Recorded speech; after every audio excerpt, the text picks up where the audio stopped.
Hello and welcome to the Fit to Transform podcast, where you learn how to train and diet effectively and, most importantly, how to maintain those results for life, once and for all. I'm Nikias Tomasiello, a transgender training and nutrition coach working online with anyone who's ready for a true lifestyle transformation, anywhere they may be in the world. As a friendly reminder, any and all information provided is for educational purposes only. You should consult with your doctor before implementing any changes to your diet and exercise program. With that disclaimer out of the way, thank you for being here. Now grab yourself a cup of tea or pre-workouts and enjoy. Yo, welcome back to the podcast. Thanks so much for tuning into the second part of this mini series to kick off the year 2024. Today I'm going to start with 3 ways in which you can be more successful with training this year. And as I said in part 1, if you're listening to this in 2025, 2026, who knows? I am sure that these suggestions can still apply. Anyway, let's get straight into suggestion number 1. Focus on moving more to feel good and to increase your fitness levels, not to burn more calories or to lose body fat. So here's a narrative that truly rustles my jimmies. When people say, do more steps, do more training, do more cardio, because you're going to burn more calories and you can eat more calories. Now, this is not untrue, but what I don't like about it is that it implies that the main value of moving more is that you burn more calories. And I don't like the suggestion that you should, in quotation marks, exercise more if you want to eat more. Exercise has far more benefits for your mental and physical health than just the calorie expenditure.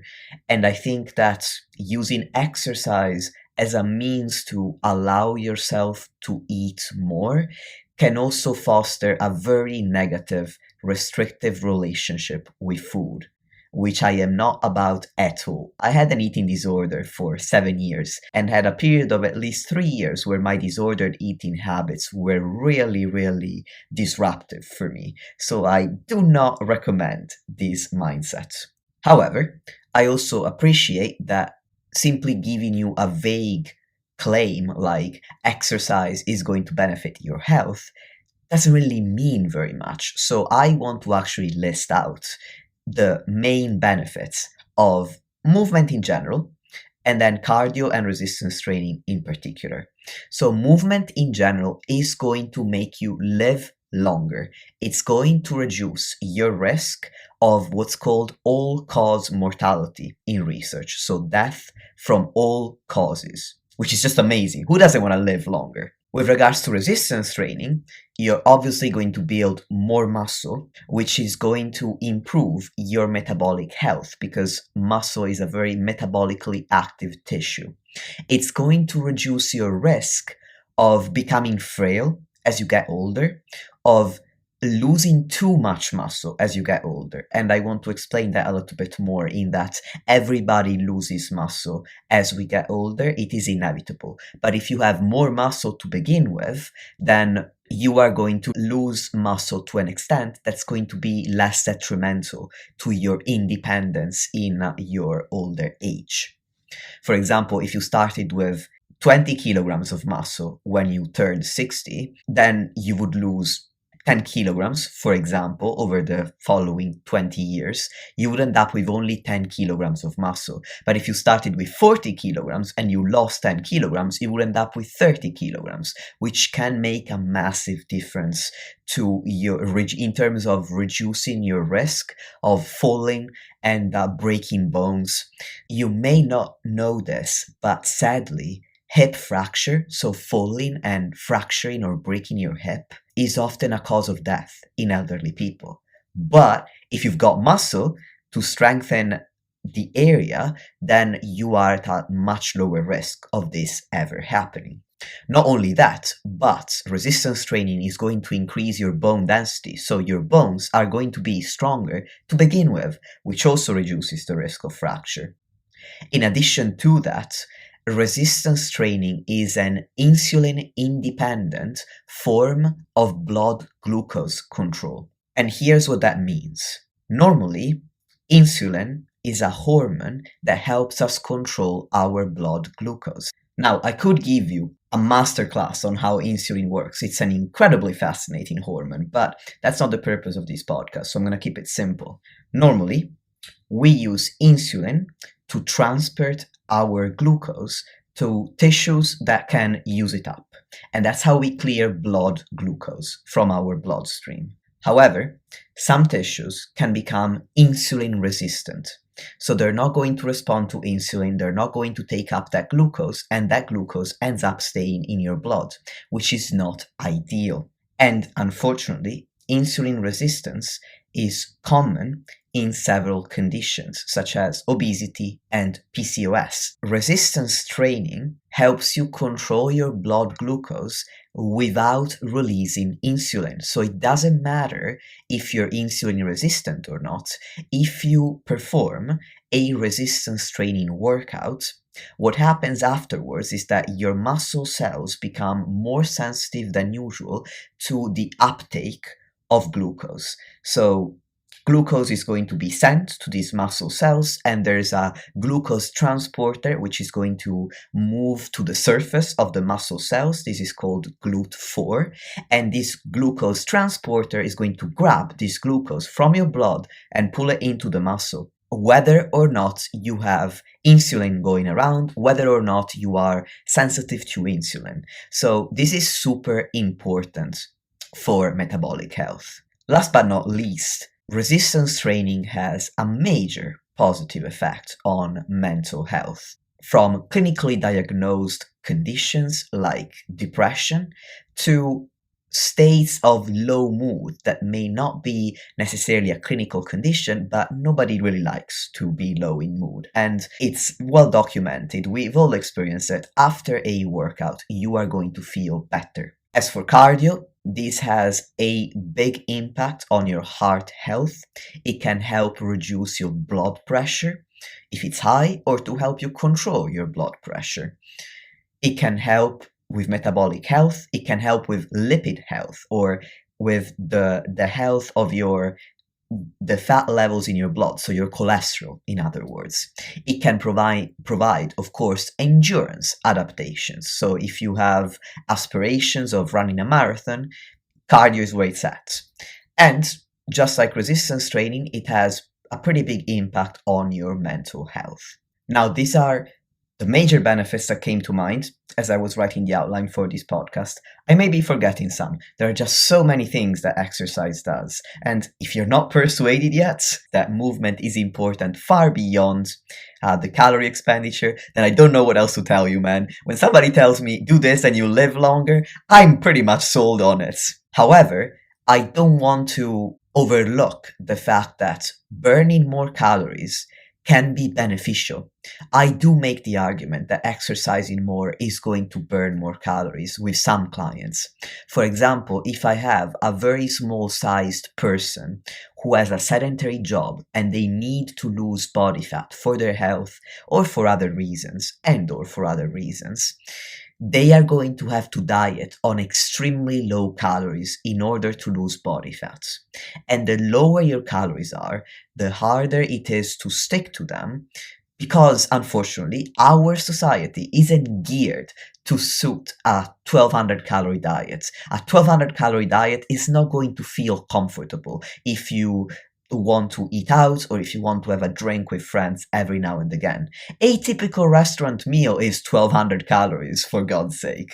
And I really like to give my clients the opportunity to eat out once in a while when they're in a deficit. I promote the idea that you can lose body fat and still live your life.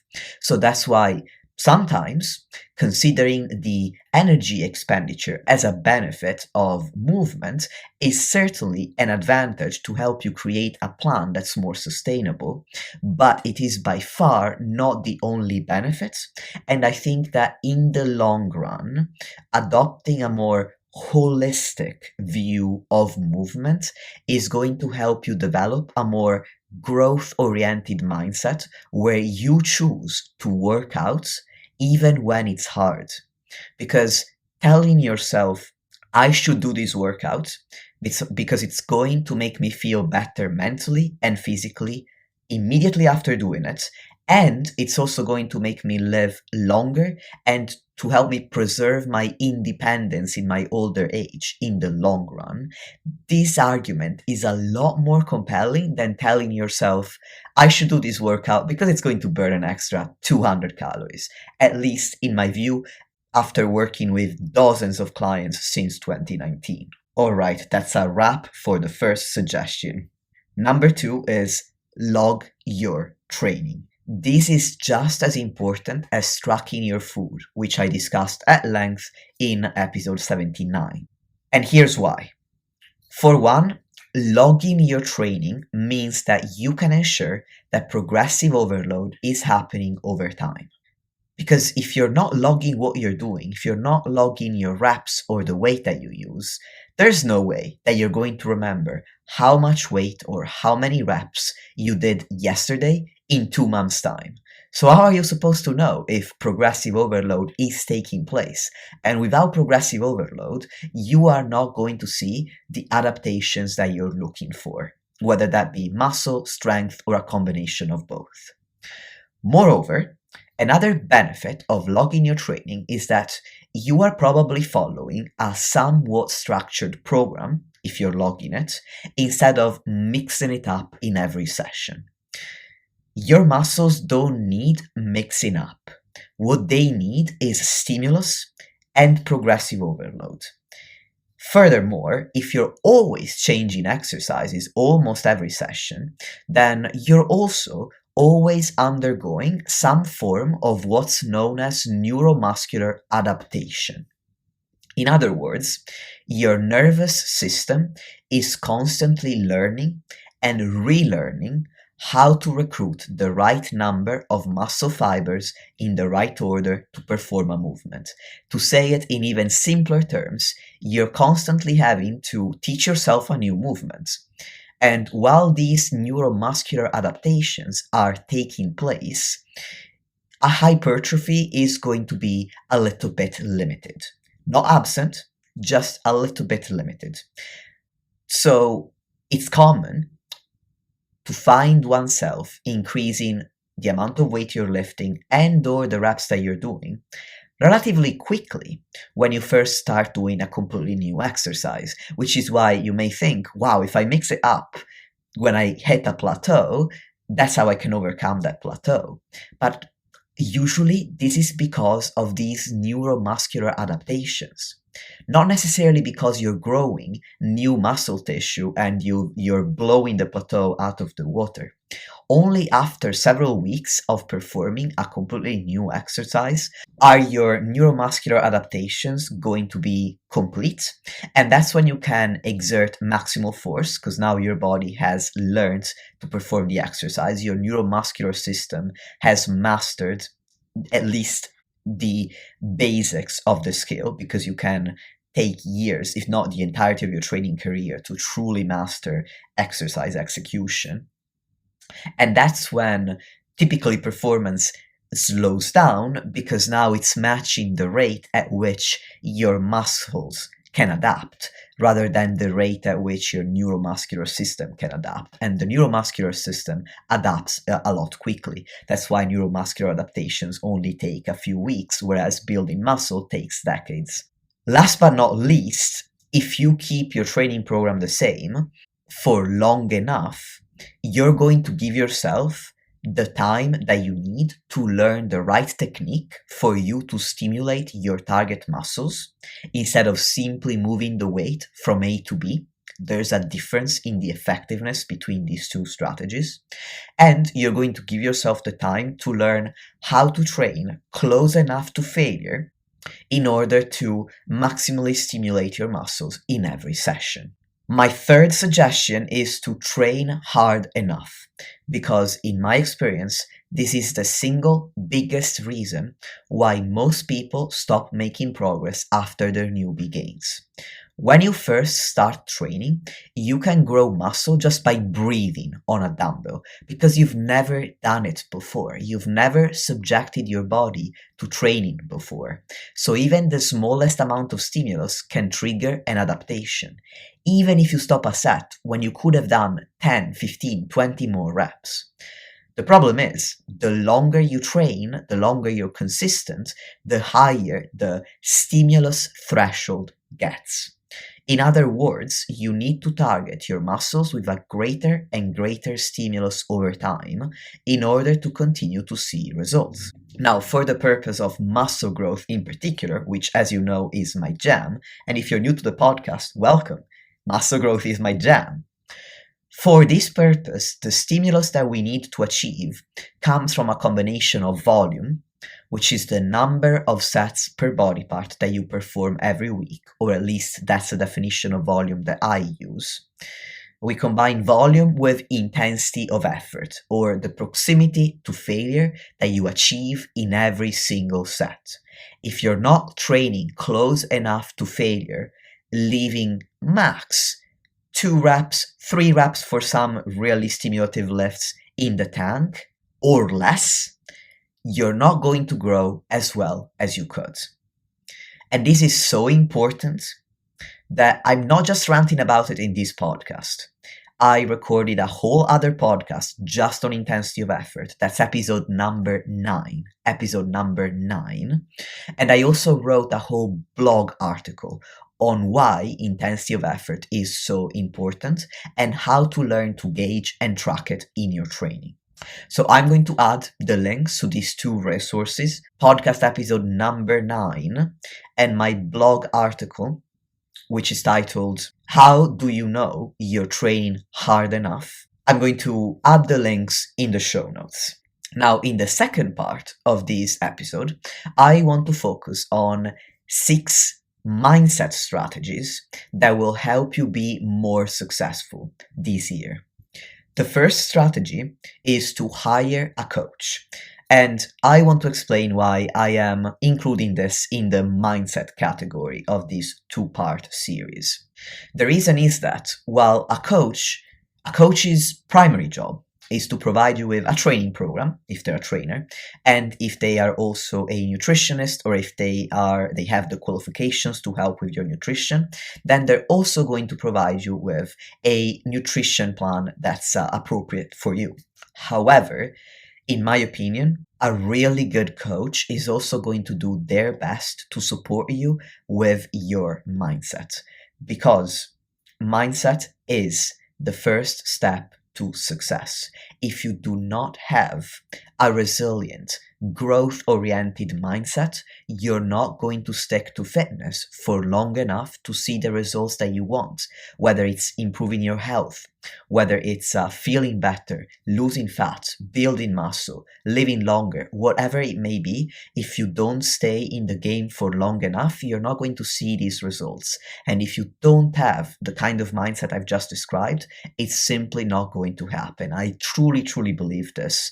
In fact, that is the main reason why the first 4 episodes of these very podcast, episodes 1, 2, 4, are part of what I called my No Quit Kit, which is a 5-day email course, including the podcasts and some worksheets that are all about how to retrain your mindset for fat loss success. So if your goal is fat loss, I really encourage you to sign up for the No Quit Kit email series, or at the very minimum, listen to episodes 1 to 4. And if you want to sign up to the No Quit Kit email series, just use the link in the show notes. And The link will help you subscribe to my free newsletter and get the email series. If you're already signed up, and maybe you signed up even before I started the No Quit Kit, which is why you wouldn't have got it, feel free to email me or DM me on Instagram and tell me that you want to be added so you can get this course, and I will send it to you. It is completely free, and I think it's really, really helpful. Very humble brag, I know, but I do believe that it's a great piece of content I created, and I strongly encourage you to get it. Anyway, that's why hiring a coach is in the mindset category. And I already know that you're going to, or at least some of you, dear listeners, might think, well, of course, you're a coach, and, that's why you're saying this. And while it's obviously true, I am a coach. I think that you're going to get the best results by hiring a coach. I am not just saying that from a coach's perspective, I am saying that from a client's perspective. Because routinely, when I want to learn more about programming or nutrition or mindset coaching, or I want to experience somebody else's way to coach people, I will hire a coach. I have just wrapped up 8 months of working alongside my own coach. So for 8 months, I hired another coach whom I believed could help me with my gut health issues and thus teach me more about gut health, which was an area where I didn't have as developed an understanding as in other areas. But also, she has such different views than me on certain aspects of training and nutrition and mindset that I thought that it would really help me push myself out of my comfort zone and potentially learn other ways of coaching to integrate into my own practice, because she doesn't have the same biases that I have. She doesn't have my same beliefs. And I knew it would also ruffle some of my feathers because I have strong beliefs. She also has strong beliefs. And I knew it would be truly a push out of my comfort zone, but it was really, really helpful to improve myself as a coach and also as an athlete. It made a major difference to the results I was able to get. I am absolutely confident I would still be suffering from major gut health issues had she not been by my side, providing her not only knowledge but her support.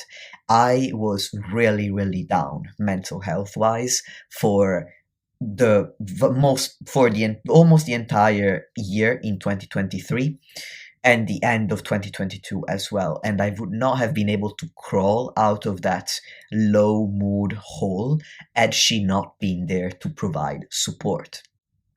So while I might not have needed accountability because I don't skip workouts, I don't go above or below my calorie targets, I've been doing this for long enough now that it's second nature to me. And I'm not saying this to, toot my own horn, because I don't believe now this is as hard for me as it used to be. And you may get to the same point in time, even if you feel that now you really, really struggle with consistency. This is simply not something that I struggle with anymore, but I very much struggle with believing in myself, not second guessing myself, and also being patient enough to see the results that I need. I wanted my gut health issues to be gone yesterday, and I could not tell you how many times my coach told me, you've got to be patient, we've only just started this particular supplement or this particular activity or this lifestyle change. If we don't give it enough time, we are not going to see the results that you want. And I tell that to my own clients all the freaking time. But it's a lot easier to say than it is to do. Which is why having a coach by my side was so, so valuable to me.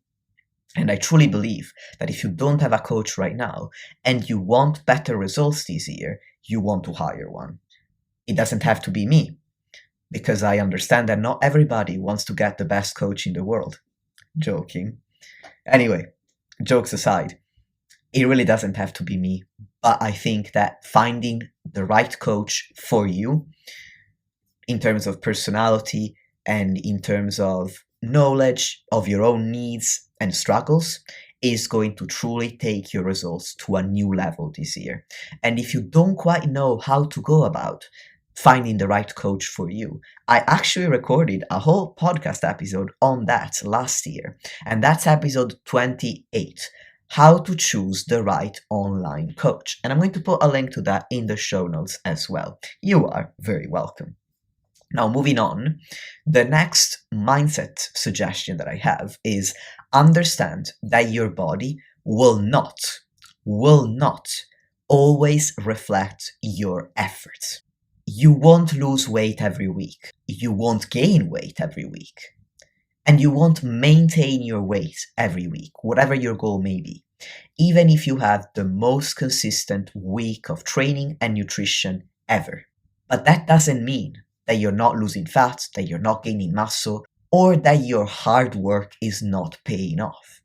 It's just fucking annoying when you're doing everything right and things aren't moving in the right direction. I know, it happens to me too.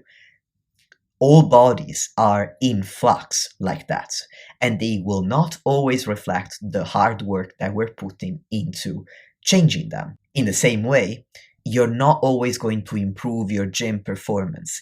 Even when you slept awesome the night before, you ate super well leading up to the session, you made time to rest and relax, some days you still step into the gym and you lose 3 reps in one lift, and then you have to lower the weight on another lift by 5 kilograms, and you're like, fuck this, I just want to walk out and come back at another time. Do not do that. Keep going, because it doesn't matter. You need to understand that your efforts will not always be reflected by your body or your training performance, and it doesn't matter, because it's not the effort that you put into one workout or one week that makes or breaks your results. It's the average of your efforts over time.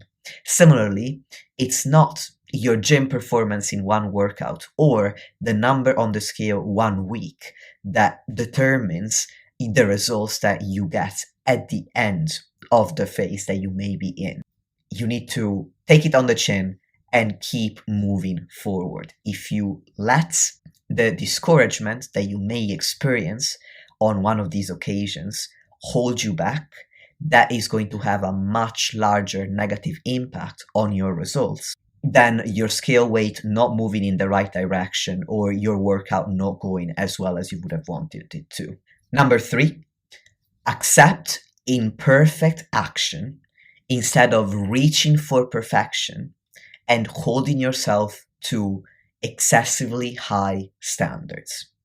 And now I think that telling you a story about this is going to be a lot more helpful than trying to explain what may seem like quite a vague statement.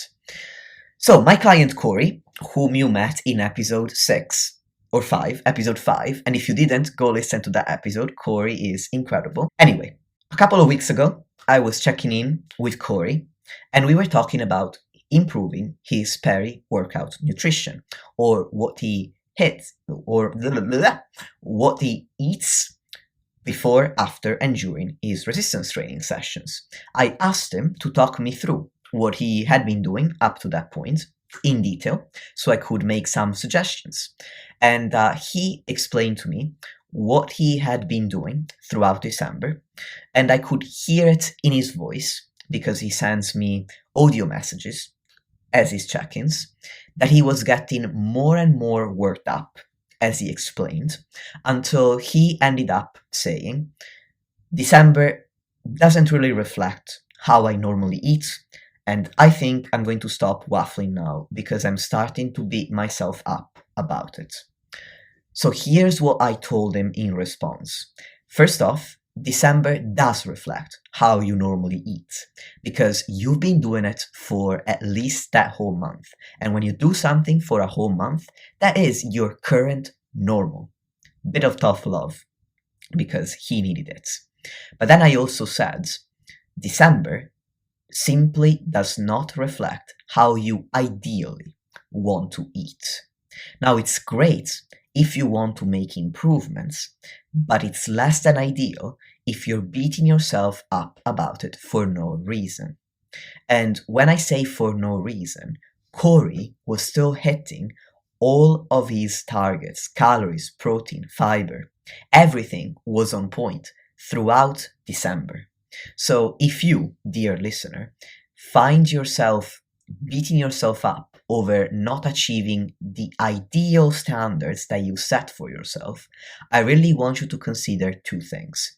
Number one, is ideal necessary for progress? Because in Corey's case, it wasn't. As I've said, he still hit his calories, his macros very consistently. And even his untracked days, because we don't always track calories and macros with Corey. So he was ticking all of the nutritional boxes he needed to make the most of his current muscle building phase in a surplus. Number two, is ideal even realistic? Because there's a reason if you haven't been eating in an ideal way. Sometimes the reason is that you haven't been prioritizing it as much as you need to in order to get the results that you want. So you need to put more effort into it. But in many, many cases, especially if you have some flavor of perfectionism, like Corey and me, more often than not, ideal is simply unrealistic right now, in which case you need to stop chasing it. But only for now. It's important to understand that if ideal isn't possible right now, it doesn't mean that it's always going to be so idealistic that there's no possible way you're ever going to be able to get there. However, in some cases, your life is always going to be in flux, so it's also possible that in a different season of your life, you're going to be able to hit or to get closer to what you believe to be an ideal method of reaching your targets. I said his because I was already thinking about Corey and what I was going to say next, which is that during December and in the few months leading up to December, Corey changed jobs. He started a completely new job. He moved house and he had really challenging family matters that he had to attend to. So am I surprised that his peri-workout nutrition wasn't top notch? Not really. And am I concerned that he wasn't? Also not really, because he smashed all of the most important nutritional targets that I gave him. It's very, very, very, very easy.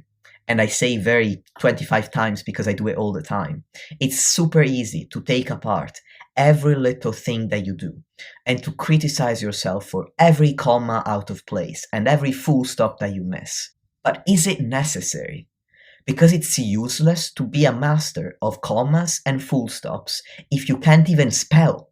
In other words, if you don't have the big rocks in place, it doesn't matter that your peri-workout nutrition is perfect. And sometimes, when you are as busy as Corey was during December, trying to reach for the commas and the full stops, those tiny details, might result in you missing out on the big rocks completely. Now, weird analogy aside, this is also only another reason why you may want to hire a coach, because if you're not a fitness professional, you may think that everything about fitness is important, and the internet doesn't help. You'll routinely find posts about how important it is to, I don't know, eat protein 30 seconds after a workout, or eat salt and honey. That's something that I heard from my client Moon the other day that they discovered on TikTok, and how important and beneficial it is pre-workouts. And irrespective of whether these things are true or not, it's just a long list of minutiae that if you're not a fitness professional, I would not blame you for not knowing whether they are important or whether they're minutiae. And if they are mentioned on the internet, you might think, well, if this person is saying it, clearly they believe it's important, therefore it must be important, right? And since it is such a long list, it's very overwhelming and it can lead you to think, well, I can't do this one thing right. I can't do these 1, 2, 3 things that may all be minutiae right. Then I can't do anything right. So I just need to give up. And that's not only incorrect, it's fucking deflating. And that's why hiring a professional can be super helpful, because you can ask them, hey, I found this on TikTok, like Moon. They sent me this reel and they said, hey, what do you think about this? Is there any truth to the fact that honey and salt combined are beneficial during a workout? And I love when clients ask me about this, because I can reassure them, hey, this is something we don't need to worry about, or hey, this is actually interesting and it's something that I want to introduce, but not right now because it's not the right time for you. Whatever the answer may be, it is so reassuring when you can just ask somebody else whom you trust because they work in the industry, hey, is this BS? Or is there something to it? And does this apply to me right now? Which is also really, really fundamental to understand. All right, moving on. Number 4, understand that each component of the process should be hard, but the process as a whole should be somewhat enjoyable. Now, I'm all for sustainability, but sustainable doesn't mean easy. It just means that you're not quitting after 3 months because you're totally burnt out. So, what you do on a day to day basis to achieve your goals is going to be challenging, but it shouldn't be overwhelming. It's going to be difficult because if it wasn't, we would all walk around jacked and lean and super healthy year round. And most people don't. Anything that actually helps you grow is going to push you out of your comfort zone, and fitness is no different. So each component is going to come with its challenges, but on the whole, you don't want to hate what you're doing because if you do, you're going to stop doing it.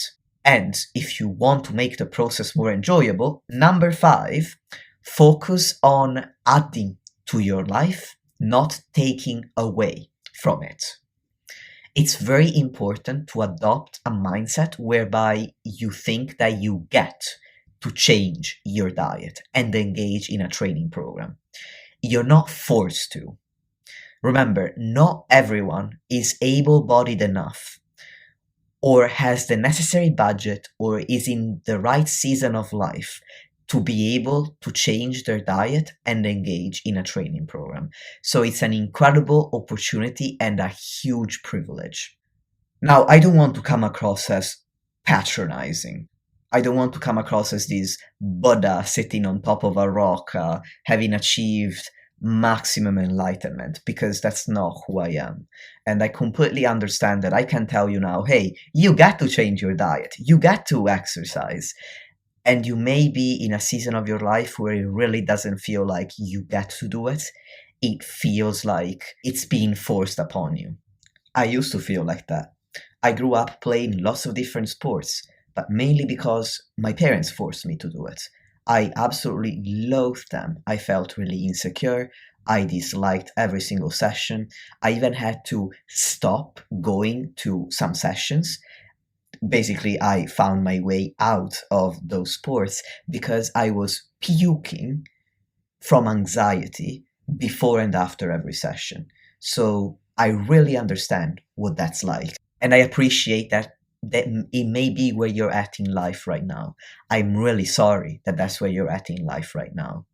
I am encouraging you to try to shift your mindsets because, again, if you don't change these mindsets, you're not going to be able to achieve your goal. What I find to be really empowering, and it's something that I rant about to my clients on the internet, wherever you may find me all the time, is that fitness is your choice. I'm not stuffing salad into your mouth. Nobody's force feeding you cake. Nobody is pushing you to go to the gym. Nobody is chaining you to the sofa. You have all the power to choose what you want to do. And I think that this is so empowering. I love this. I love thinking about this. It makes me feel like I can take on the world. And I truly believe that you can feel that way as well. So if you keep this in mind, and if you focus on the value that you're trying to add to your life, I am sure, I am super confident that you're going to make the process more enjoyable for you, therefore more sustainable and truly long lasting. Dear listeners, you listen to this podcast because you don't want a quick fix, you want a lifestyle change, and shifting your mindset like this is key to achieving that lifestyle change. Now, to give you some practical examples of how you can think about fitness as adding value to your life, if we're thinking about it in the context of nutrition, let's say that you have a fat loss goal, which is very common at this time of year.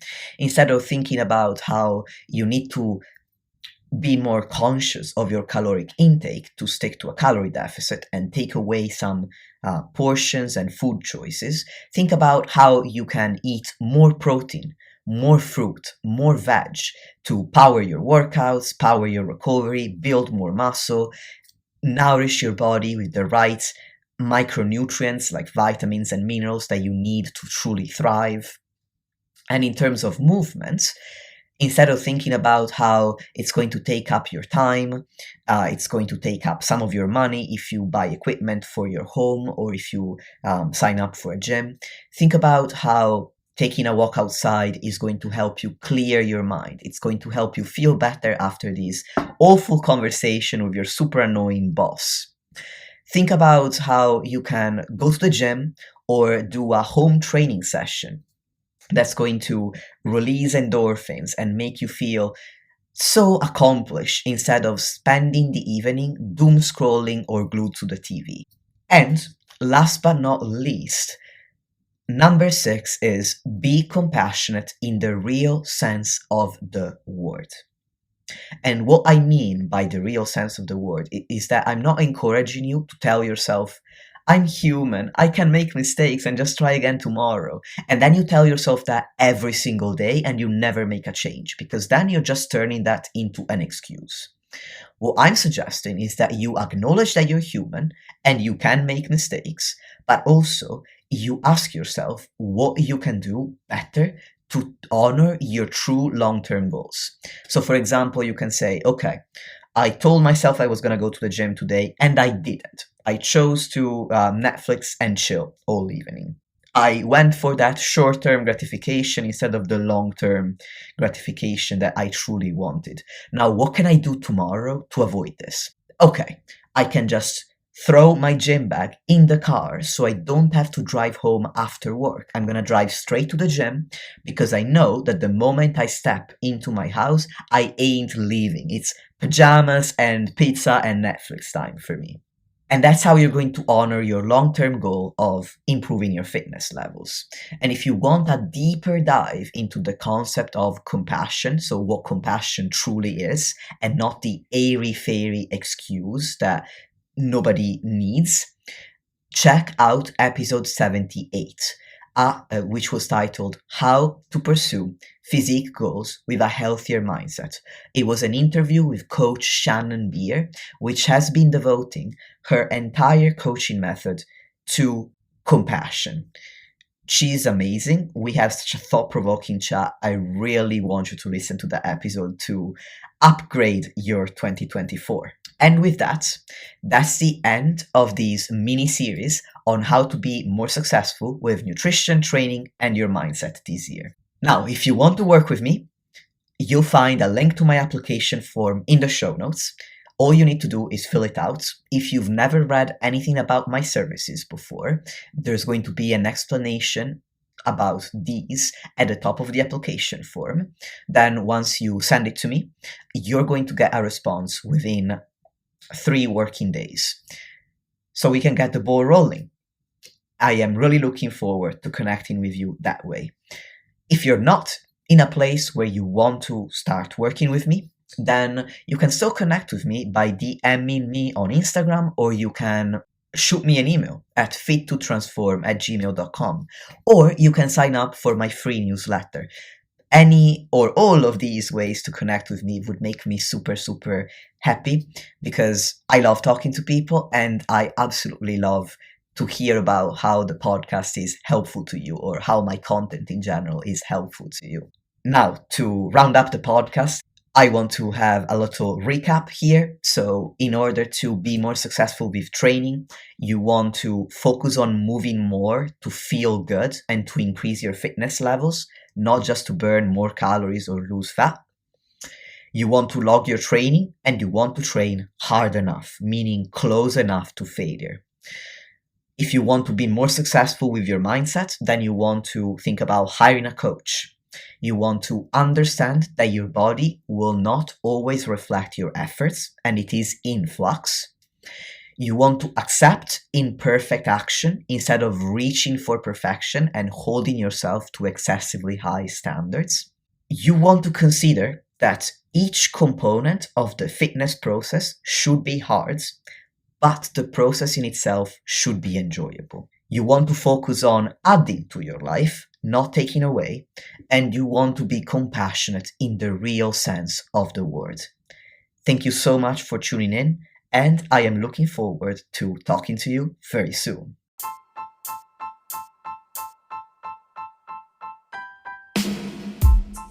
Lastly, if you want to support the podcast and help me reach more people, please leave a 5-star rating or review on any podcast platform that you're using. Thank you very much for listening, and I'll speak to you soon.